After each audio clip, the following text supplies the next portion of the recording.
Hello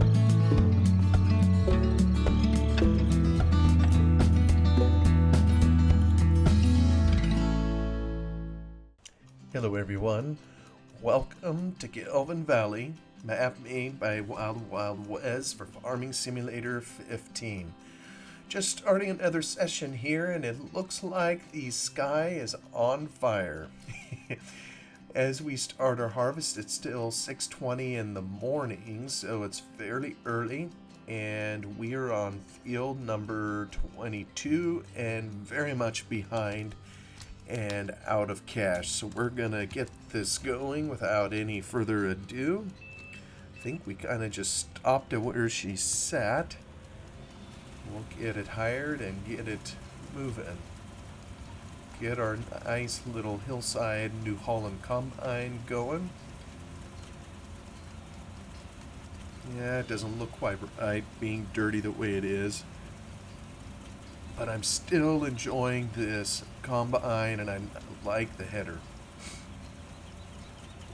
Let me go get my tractor up to speed, and I have it on a course. As long as I save the course, that is the question. Combi to pheasant. Where is 22 combi? Aha, there it is. I'm gonna grab it, get him set up to do what he's supposed to do. Oops. I'm gonna get him in four-wheel drive. We take him to the stop sign, and he should know what to do from there. I think he's already on combi mode. He just needs to go find the combine. Well, last time I finished setting up the course kind of off cam. Oh, he's waiting. Let me see. Can he find automatic search? Choose. Oh, I know there's a drop down in here, but it won't let me. Well, he should be able to find it. I don't know how full our machine it is. Let's hop up there real. Now, why is it doing that? Boy, that bugs me. You see how it says 0 down here, as if it has nothing in there. But it better have something in there. Well, now, that's interesting. When you're on the header, it registers 0. Well, that's kind of interesting. Huh. I didn't think the header had an amount that would be filled into it. Alright, that makes me feel so much better. Let me go back. Okay, he's ready to offload, meaning this tractor should be finding him. Drive course. 72%. I wonder if there's a way to relocate this HUD. I'm almost positive there is a way to select manually a combine, but it isn't seeing it. Oh, these are part of the joys and pains of working with Courseplay. Let me see if I can get him back to approach the stop sign. Will he do that? Drive now.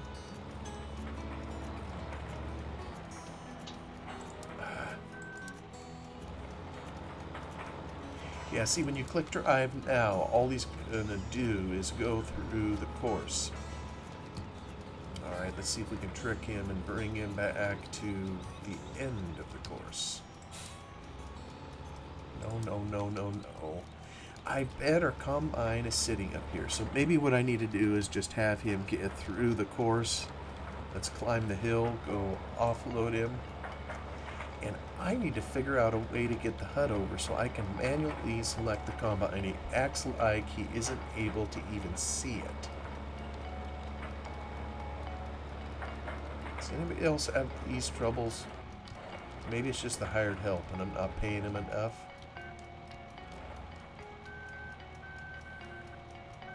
Alright, you're full, buddy. I'm going to set you off here. And now will you find it? Ooh, don't interfere with my combine.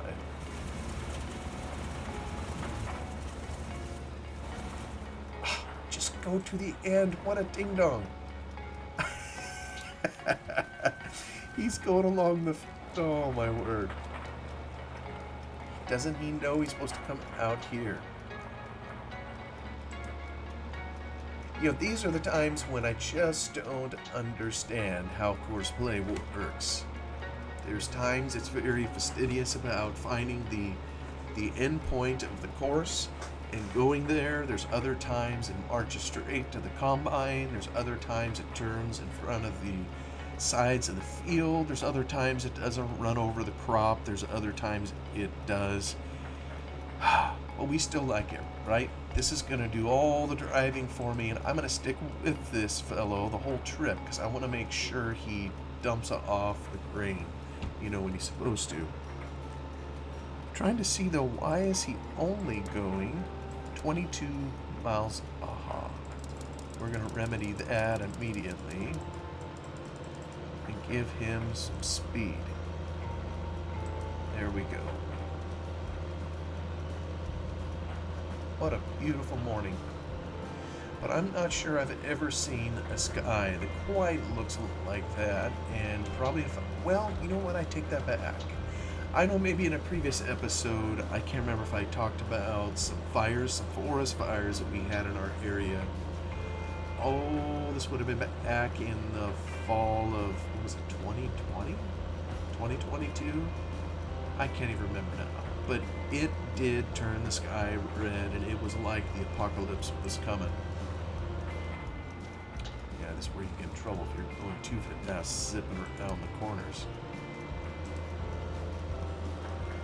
Here's our lovely new stream texture. I kind of like it. Going by the old home. We're going to head on up the hill. So hopefully Goose is good to get up there because we need some money.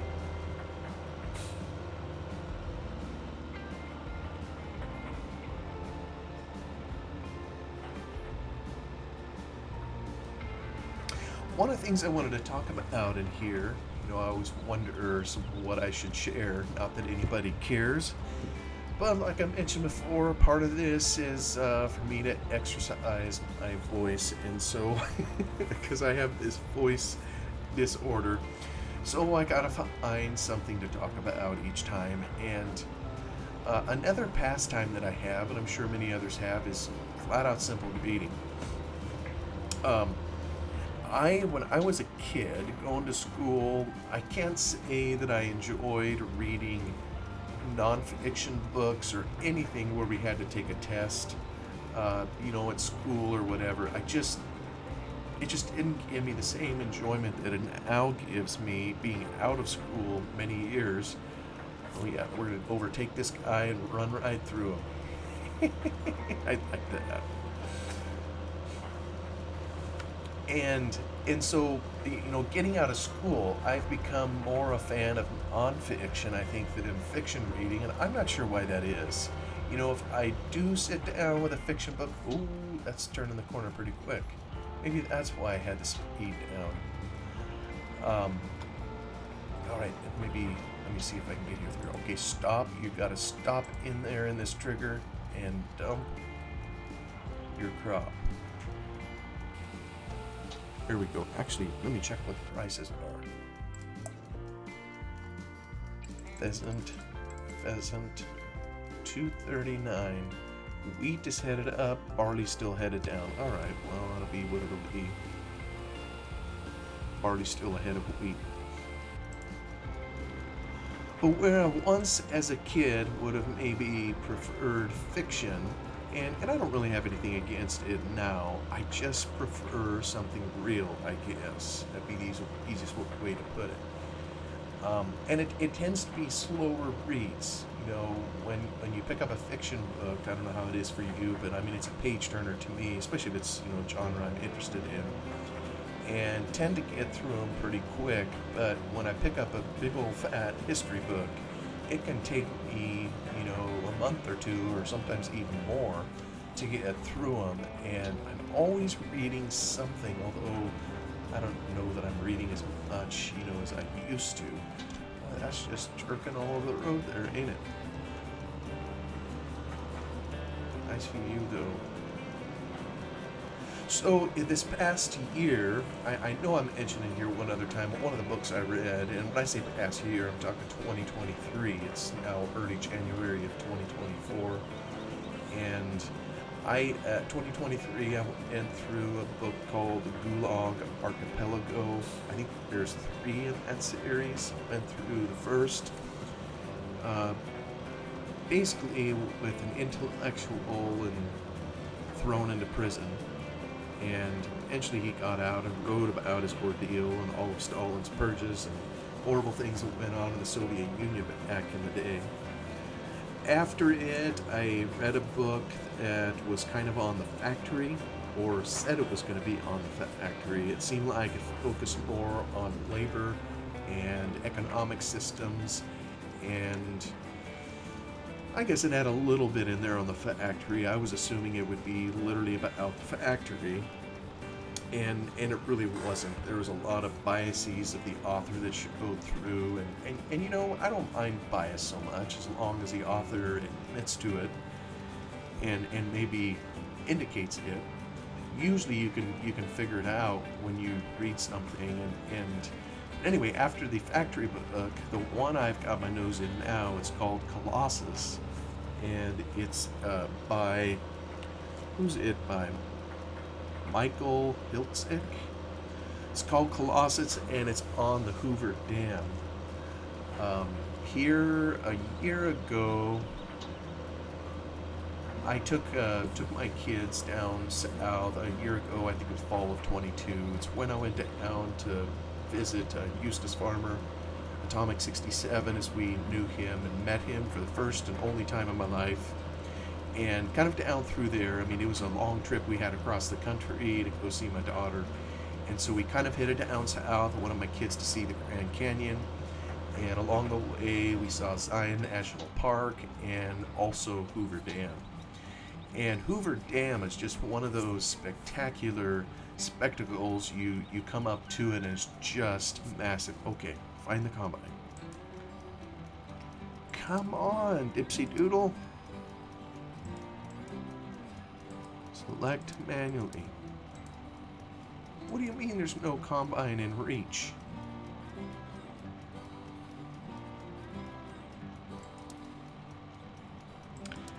Oh, for pity's sakes. How does it not see it?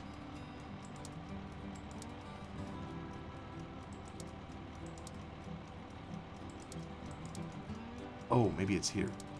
There we go. Now do you see it?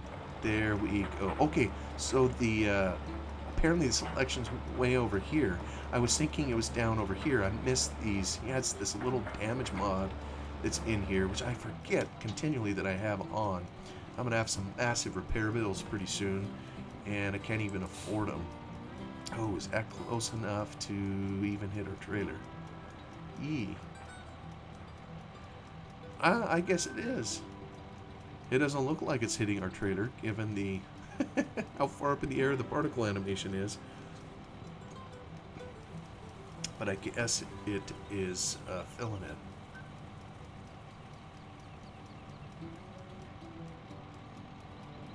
Anyway, we went to see Hoover Dam. It's the second time in my life, that I've been there and seen it face to face, if you will.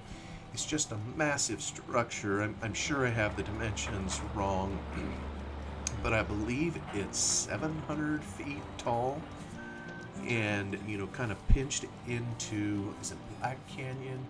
I'm not sure what it is. I mean, it's on the Colorado River, same water course, that cuts through the Grand Canyon.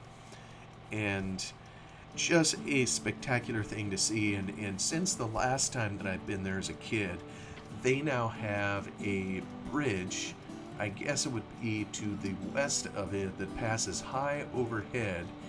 And, we drove over it this time, and you couldn't really see the dam from it. I think they had built the sides high enough deliberately so that you had to get out and walk in order to see the dam. Maybe they didn't want people driving over the top of the bridge and just gawking at the dam, and first seeing somebody driving off the bridge or what have you because they weren't paying attention. Maybe if you were in an over-the-road truck or something, you could see it more easily. I really don't know. But just a spectacular project that was made and constructed kind of back in the 1930s in the U.S. and it was right when the Great Depression happened, and I think it was before World War II it was finally constructed. Maybe they were still working on parts of it as World War II started. But it's just fascinating to go and see the scope of what that project would entail. And to me, I bought a book on it eventually, just grabbed one on Amazon. It's not something I've really studied before, although I've seen some of the old silent films, and, well, none of them were silent. Some of them were silent, maybe, of the men working and the tools that they had of the time. I know as a kid, and this is kind of on the fiction side, I read a lot of Western novels, including some by Zane Grey, and I seem to recall there was one I read at some point of his called Boulder Dam. For a while, this whole project was called Boulder Dam, and there was a ton of politics involved. Eventually, Hoover Dam took place because the project kind of took shape and got started under President Herbert Hoover during his administration, and then was finished up during FDR's administration. So it wasn't entirely a project of the New Deal, or so they call in American history, as it was kind of started before the Depression. I think Calvin Coolidge maybe was in there. I'm not sure if he signed the original legislation for it or just what all. But be all that as it may, the southwest of the U.S. is a very arid region.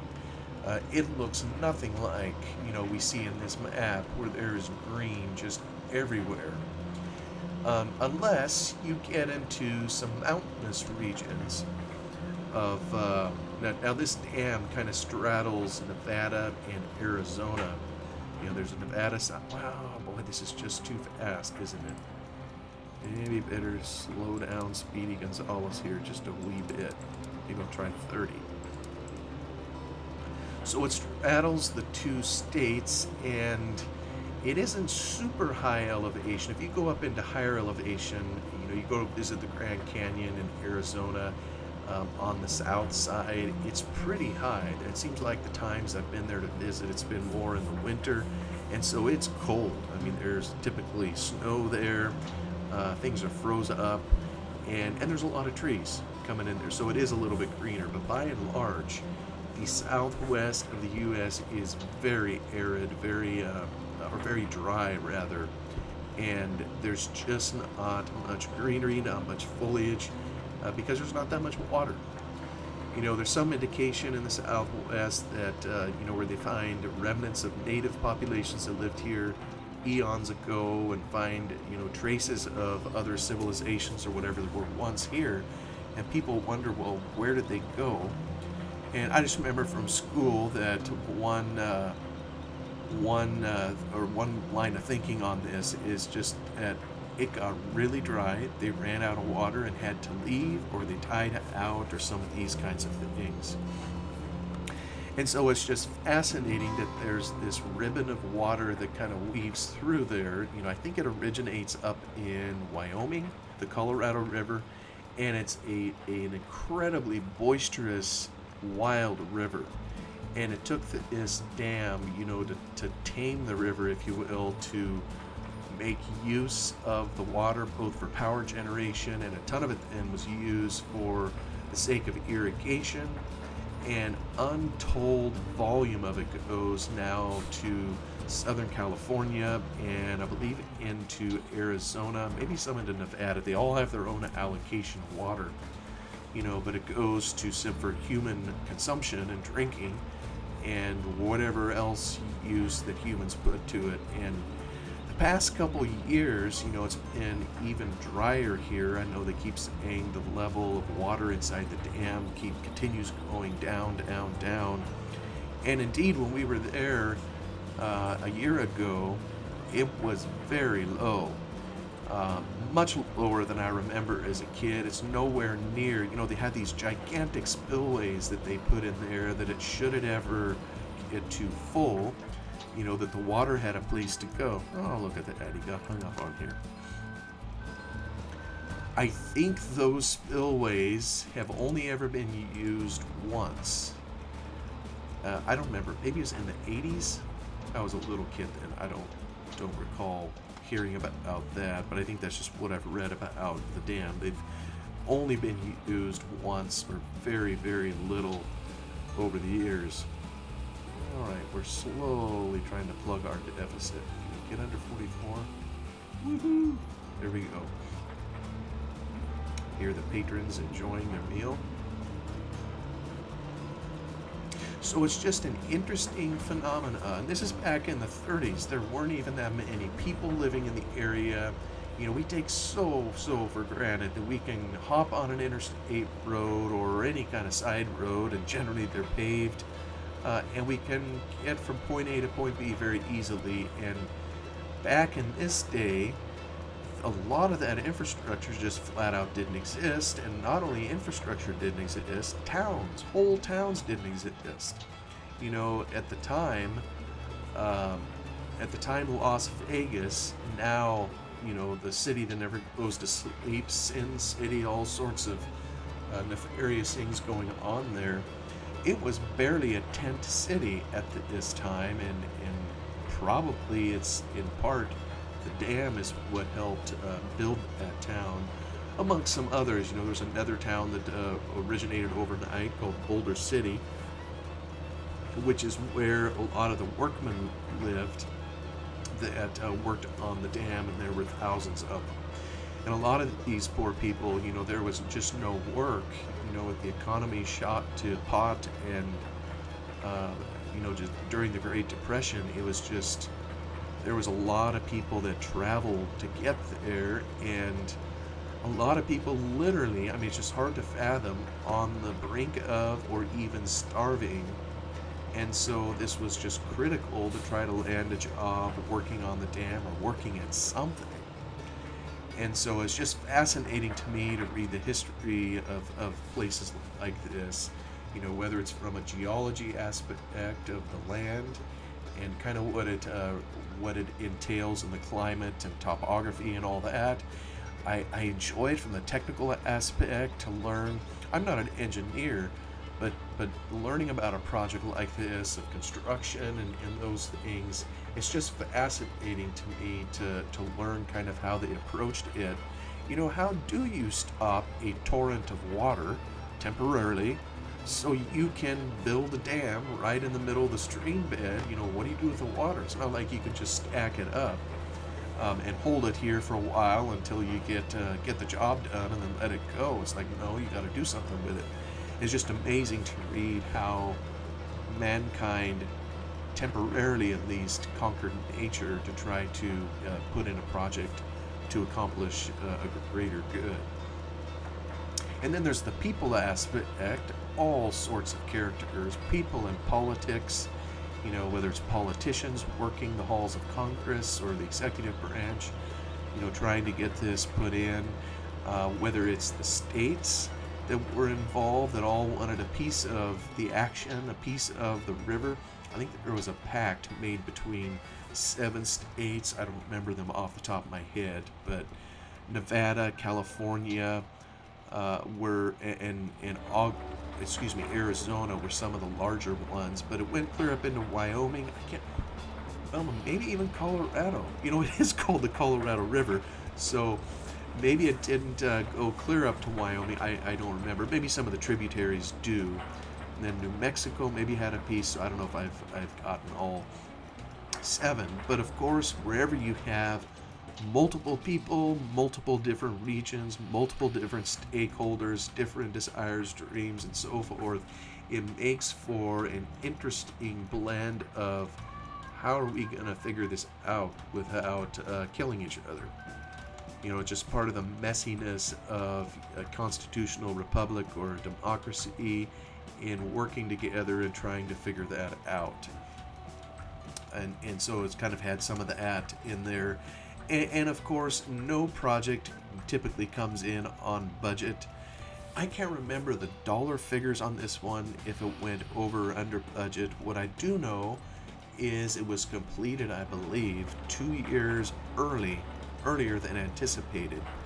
And a lot of that... Now, where are you going, tractor? Nope, I really don't think you need to go up there. A lot of the tribute of that is due to the efforts of I think it was the head superintendent, not sure what his role was, a guy by the name of Frank Crow, and just an amazing man. They talked about other projects that he had done, and some people are just so gifted that it's like that's why God put him on the earth and designed him the way that he did, because they're just made for running projects like this and having a multitude of details in mind, and just they don't make many mistakes. Now, the downside to that, of course, is the cost of people, and you can read about the ad in the book too, where the company that he worked for, companies, the corners that were cut, sometimes where profits were put ahead of people, where profits were put ahead of safety.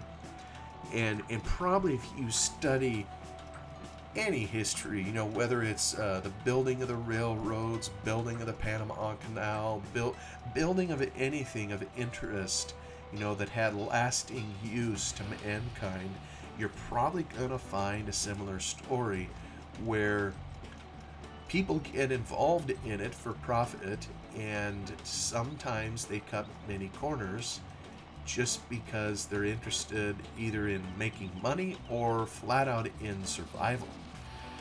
This book kind of threw a few rocks at the companies for doing that. But the men that came and worked on the project were themselves taking risks also. And maybe knowing full well that some of the risks that they were taking weren't in the best interest of their health or their families, but they took them anyways because of whatever motivation that they had, either profit or flat out survival. So the book is pretty good, although like you say, you would say you can see the biases of the author in it, and I'm not going to comment on what those are. It's just I just noticed them; they're evident. But as interesting as a book was, as I get to the end of it, the part that I'm left grasping a little bit is I would have liked more information on construction of the dam itself. And it seems kind of unusual to even say that. But as I've gone online and looked at some of the book reviews of this, I've seen that I'm not the only one that says this. It seems to talk around a lot of the aspects of the dam construction. It talks politics, it talks people, it talks about, it did a profile on the chief builder, that Frank Crow guy. It talks about what was going on in Washington. It talked about the irrigation systems and states working together and foolishness of certain... Now, why are you driving clear over there? Of certain politicians and so forth and so on. And woven kind of in between all the middle of that, of course, is construction of the dam. Oop, you need to drive now, bud. But it just hasn't focused that much on it, and I'm not sure what I'd expect. It isn't that I'm not interested in the other stuff.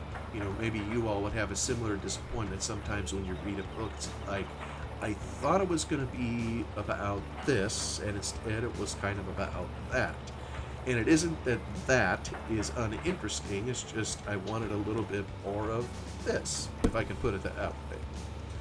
So, I guess I was anticipating there'd be a little bit more on, some of the technical aspects of construction. There was some on it, and then the concrete started going in, and pretty soon the concrete was poured and it was getting close to done. And he's talking about the monuments that were put in there, the plaques. And it's like, well, I don't particularly care about plaques.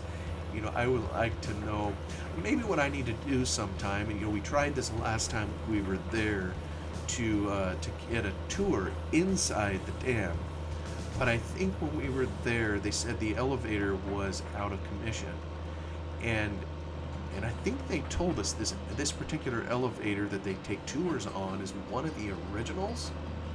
Oh man, I like that view. Look at all those fields ripe for harvest on the other side. Looks pretty cool. Anyway, this one of these elevators was one of the originals.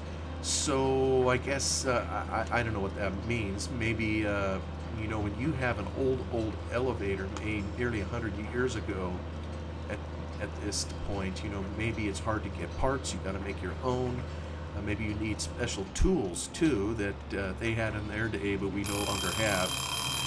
I don't know. Whatever it was, we couldn't get a tour in the dam. I was really disappointed about that part. So maybe if I'm more interested in the technical part, I just need to go there again sometime and go on a tour and see what the bowels of the whole thing look like, with all the turbines and everything in there. But it was a pretty good read, and maybe what I'll do is I will put a link in here to Amazon, where if folks are interested and want to look the book up for themselves, they can. And maybe you're interested entirely in something else to read, in which case, if you want to leave a comment, I'd be really interested. If you are a reader, what kind of stuff do you enjoy reading about? Whether it's this about the dam or so many other. I tend to read about agriculture, mining, equipment manufacturers, those kinds of things, just stuff of the earth that are totally unrelated to my occupation, as it turns out. But that's kind of what I enjoy reading. I'd be curious to know what you all enjoy. Well, in the meanwhile, I got to keep this harvest going. I'm kind of just following this tractor around because I want to make good and sure that he actually sells this stuff so we can get out of our money hole that we've been in. So all our little alarm just went off, so I know I'm past 30 minutes. I'll let you go with this for the episode. As we end it, I just crash into a sign. How do you like that? And I'll let you go for now, and see you again on the next one. Have a wonderful day.